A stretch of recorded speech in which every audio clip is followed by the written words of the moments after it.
ये एक readymade spot welder है जो कि इजीली ऑनलाइन मार्केट में अवेलेबल है। इसका मॉडल नंबर है BIFRC-DH20 और ये इसकी तमाम तर डिटेल है। ये एक 9 गियर्स पर मुश्तमिल स्पॉट वेल्डर है जिसके साथ जो सामान अवेलेबल होगा उसमें एक ये मैनुअल है, ये इसकी 2 वायर्स हैं, जबकि ये इसकी चार्जिंग पोर्ट हो गई जो कि टाइप सी मॉडल की है, टाइप सी है। और इसी तरह ये आपका मेन कंपोनेंट हो गया। अब इसकी थोड़ी सी डिटेल एक्सप्लेन कर देता हूँ। ये इसका पावर बटन है जो कि लॉन्ग प्रेस करने पर ये ऑन हो जाएगा, जबकि 1 टाइम टैप करने पर 2, 3, 4 टाइम्स इसके गियर्स यानी कि मोड्स बदलेंगे। ये इसकी इनपुट है जो कि 5 वोल्ट के चार्जर के ऊपर चार्ज की जा सकती है। और चूँकि इसकी अपनी बिल्ट इन बैटरी होती है, सो आप इसको एज अ पावर बैंक भी, मिनी पावर बैंक के तौर पर अपने साथ कैरी कर सकते हैं। ये इसका आउटपुट है जहाँ से आप 5 वोल्ट आउटपुट ले सकते हैं अपने फ़ोन को या चार्ज करने के लिए या कोई इमरजेंसी लाइट जलाने के लिए। और ये इसका चार्जिंग पोर्ट हो गई। आ जाएँ फ्रंट पे, तो फ्रंट पे ये जो 2 कनेक्टिंग वायर्स हैं, ये इसकी लीड्स हैं जो कि आप यहाँ इन 2 टर्मिनल्स पे कनेक्ट कर सकते हैं। और जबकि ये जो 4 पॉइंट्स नज़र आ रहे हैं, ये एलईडीज़ हैं, ग्रीन कलर में होंगी और इनकी डिटेल इसके ऊपर पिक्चर के ज़रिए एक्सप्लेन की गई है। जब आप पावर बटन को प्रेस करेंगे 1 टाइम, 2 टाइम, 3 टाइम्स, तो ये इसके जो गियर्स हैं या इसकी इंटेंसिटी है वो बदलती रहेगी। इसकी सेटिंग आप अपनी निकल स्ट्रिप की थिकनेस के मुताबिक कर सकते हैं। जितनी ज़्यादा इसकी ये जो लाइटें हैं यानी गियर जितना ज़्यादा होगा, अगर मैं लाइट के बजाय गियर की शक्ल में समझाऊँ, तो जितना गियर हायर नंबर पर रहेगा उतना ही ज़्यादा मोटी निकल स्ट्रिप स्पॉट वेल्ड हो सकती है। जबकि ये जो ग्रीन एलईडीज़ हैं, ये आप इनको चेंज कर सकते हैं यानी कि इन गियर्स को चेंज कर सकते हैं।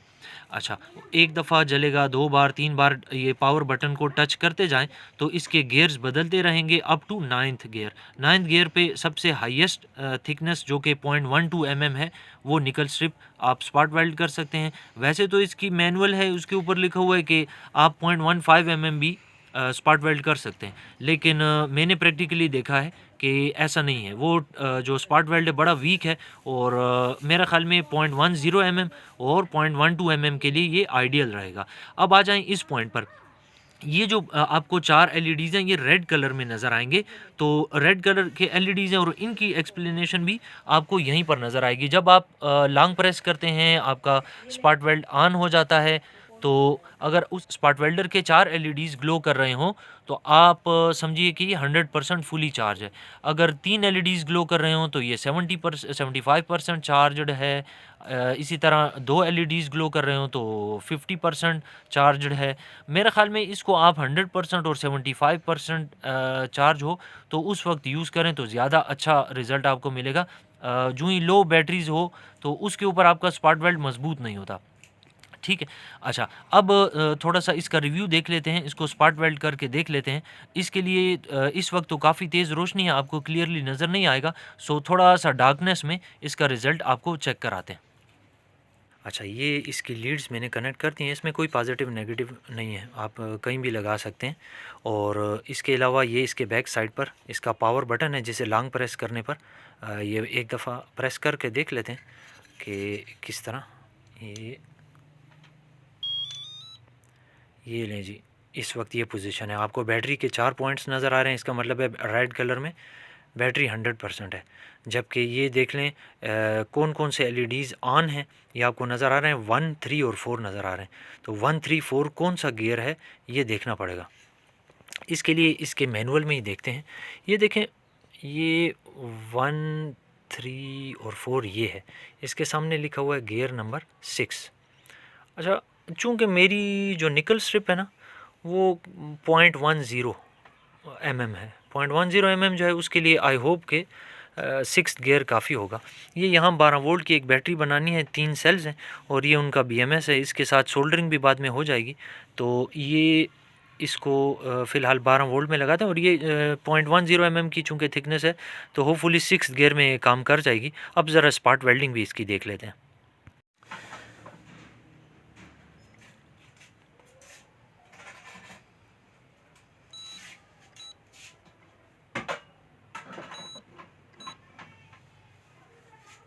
तो स्पॉट वेल्डिंग तो हुई है, लेकिन इससे ज़रा ज़्यादा क्वालिटी की, अगर इससे अच्छी क्वालिटी की स्पॉट वेल्डिंग करनी हो तो गियर को थोड़ा सा अपग्रेड करना होगा। मैं 6 से इसको ना 9 पर ले जाने लगा हूँ। और अगर आपने ये स्पॉट वेल्डिंग पहले नहीं की तो सबसे पहले आपको चाहिए कि किसी ख़राब सेल के ऊपर इसकी प्रैक्टिस कर लें और फिर उसके बाद इसको यूज़ करें। अब मैंने इसको तमाम के तमाम एलईडीज़ ग्रीन कलर में ग्लो कर रहे हैं और मैनुअल में आपको यहाँ ग्रीन कलर के 4 नज़र आ रहे होंगे। 9th गियर में चला रहा हूँ, तो 9th गियर में देखते हैं इसका रिज़ल्ट कैसा है।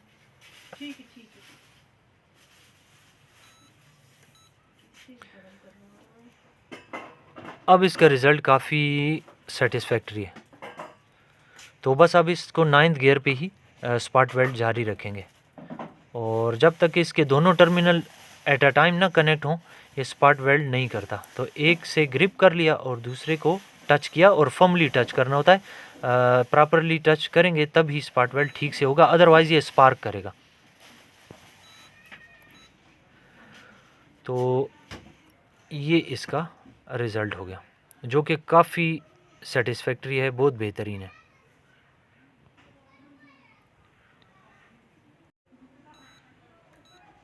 स्पॉट वेल्डर का सबसे बड़ा फ़ायदा ये है कि ये लाइट वेट है। दूसरा बड़ा फ़ायदा ये है कि इसको 220 वोल्ट वगैरह के कनेक्शन नहीं देने पड़ते, जिससे शॉक का ख़तरा नहीं होता जिस वक्त काम कर रहे हों।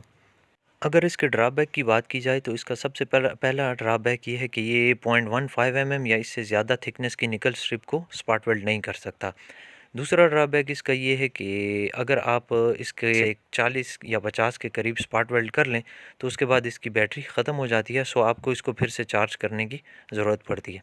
इसी तरह तीसरा ड्रॉबैक ये है कि अगर ये ख़राब हो जाए तो इसको ठीक करने वाला मार्केट में कोई नहीं है। चौथा ड्रॉबैक जो मैंने नोट किया है वो ये कि इसकी दोनों प्रोब्स चूँकि सेपरेट हैं, सो आपको दोनों हाथों का इस्तेमाल करना पड़ता है। जबकि स्पॉट वेल्डिंग पेन हो तो एक हाथ से ही ये काम हो सकता है, सो इससे ज़रा मुश्किल होती है स्पॉट वेल्डिंग।